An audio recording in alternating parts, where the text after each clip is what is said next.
मुर्दाबाद कुणाच्या बापाच्या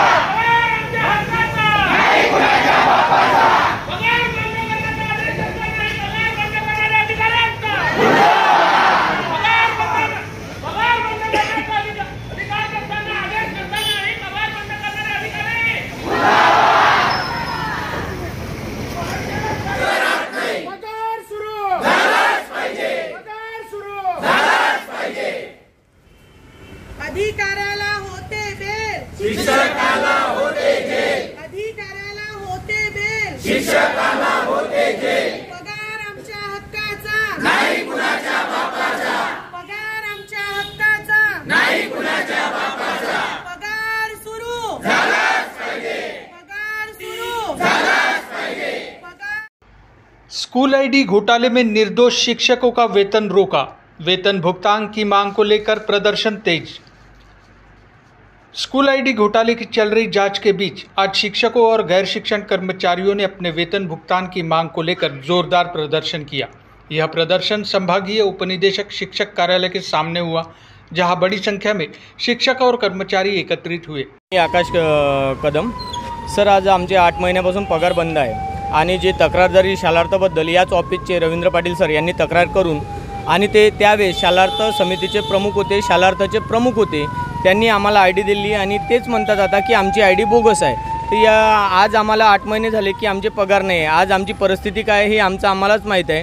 आम्ही एक शिक्षक आहे सर, आमच्यातलेच काही शिक्षक लोक झोमॅटो, स्विगी, कोणी पेट्रोल पंपावर आपली ड्युटी झाल्यावर काम करत आहे आणि आज आमच्या संसाराचं किंवा आमच्या आज याचं आम्ही कसा उदरनिर्वाह करत आहे हे आमचं आम्हालाच माहीत आहे। आणि आम्ही आजच नाही तर कमीत कमी आतापर्यंत 8 ते 10 येऊन झालो आहे या ऑफिसमध्ये ना। आम्हाला इथल्या उपसंचालक madam, deputy director madam, Madhuri Savarkar madam किंवा इथले कोणतेही कर्मचारी आम्हाला वेळ पण देत नाही आणि आमची बाजू पण समजून घेत नाही आहे। आणि कोणताही शासन निर्णय नसताना आज 7 महिन्यापासून आमचे वेतन का बरं यांनी बंद केले याबद्दल आम्हाला कोणताही ठोस पुरावा हाती न देता आज प्रदर्शनकारियों का कहना है कि वे शिक्षा विभाग में हुए आईडी घोटाले के शिकार है, न कि दोषी।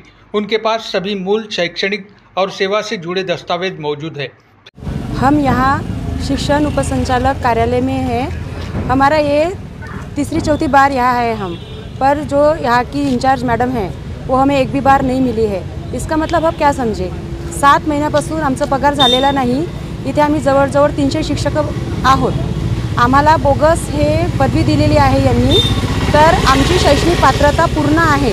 आम्ही सर्व इथे जमा झालेले शिक्षक DED BEd पात्र आहोत। मग जे आमचं DD जो ड्रॉप आहे याच कार्यालयातून तयार झालेला आहे आणि आम्हाला बोगस ठरवलेलं आहे। ते कागदपत्र आम्ही आमच्या घरी तयार केलेले नाही आहेत किंवा आम्ही स्वतः तयार केलेले नाही आहेत। मग आमचं कोणतंही निवेदन न देता किंवा कोणतीही पूर्वसूचना न देता आमचं वेतन का बरं रखण्यात आलेलं आहे। आणि आमची एकच मागणी आहे की आमचं जे रखडलेलं वेतन आहे ते पूर्ववत सुरू करण्यात यावं। आणि आमच्या ज्या भावना आहेत, आमचे जे घर खर्च वगैरे आहेत, जे जेंट्स टीचर, लेडीज टीचर आहेत, त्यांनी आपलं घर कसं चालवायचं, EMI आहेत, मुलांचे शिक्षण आहेत, आईबाबांचे आरोग्य आहे, दवाखाना वगैरे आहे, ते आम्ही कसं पूर्ण करायचं। अन्न वस्त्र निवारा ह्या माणसाच्या मूलभूत गरजा असतात आणि त्याच पूर्ण करायसाठी निदान आमचं जो मूळ वेतन आहे, मूळ पगार आहे, तो तरी आम्हाला देण्यात यावा। आम्हाला हीच मागणी आहे सर की आमचं फक्त पगार सुरू करण्यात यावा। जी पण यांची चौकशी आहे ती यांनी यांच्या स्तरावर सुरू ठेवावी। आम्हाला काही प्रॉब्लेम नाही, जो खोटं असेल तो निघेलच, पण आम्ही खोटं नाही तर आमचा पगार का बरं थांबवण्यात आलेला आहे। फिर भी पिछले 7 महीनों से उनका वेतन रोक दिया गया है। इससे उनके सामने गंभीर आर्थिक संकट खड़ा हो गया है। शिक्षकों ने सरकार से सवाल पूछा कि अब दोषियों की पहचान और जांच की प्रक्रिया जारी है, तो निर्दोष और पात्र कर्मचारियों का वेतन क्यों रोका गया।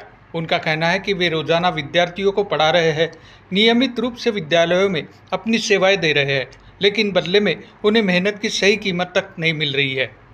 नमस्कार, मैं पवन शंकरराव पेरगुंडे। मैं सहायक शिक्षक के पद पे कार्यरत हूँ। पिछले 8 महीने से मेरा पगार बंद है। मेरा ही नहीं तो मेरे साथ जो 632 लोग हैं, इन सभी के 8 महीने से पगार वंचित है और ये सिर्फ और सिर्फ नागपुर जिला में बंद किए गए। इसका ठोस पुरावा, लेखी पुरावा कुछ भी नहीं है इन सरकारी अधिकारियों के पास। उसके बावजूद उन्होंने हमारे पगार बंद करके रखे हैं। रही बात हमारे पगार की, तो हम लेके रहेंगे, क्योंकि कोई लेखी पुरावा न होने के कारण हम इसके खिलाफ कोर्ट में जाने वाले हैं और हम इसके आगे आक्रामक भूमिका भी लेने वाले हैं। अगर ये हमारी 8वीं 10वीं बार है कि अभी तक हमें शालार्थ प्रणाली के अंतर्गत हम अपने निवेदन देने यहाँ पे कई बार आए हैं, कई बार, उनमें से एक भी बार हमें यहाँ की जो मुखिया है माधुरी सावरकर मैडम, ये हमें अभी तक इन्होंने हमें कोई भी यानी हमारे लिए ऐसा कुछ जो रिस्पांस जो होना चाहिए, अच्छा रिस्पांस, वो अभी तक दिया नहीं है। साथ ही साथ इन्होंने कुछ आगे क्या रखी है, सुनवाइयाँ रखी है, 50-50 के ग्रुप में बुलाने वाले हैं और 50-50 के ग्रुप में बुलाने के बाद इन्होंने जो 28 मुद्दों पे हमें जो जानकारी मांगी है, उनमें से पूरी जानकारी हम जब से स्कूल में टीचर बन के लागू हुए तभी हमने इनके पास दी है। और ये 10 महीना होने के बाद हर महीने में, हर 2 महीने में एक बार हमें ये जानकारी मांग रहे हैं, हर पगार बिल के साथ ये जानकारी मांग रहे हैं।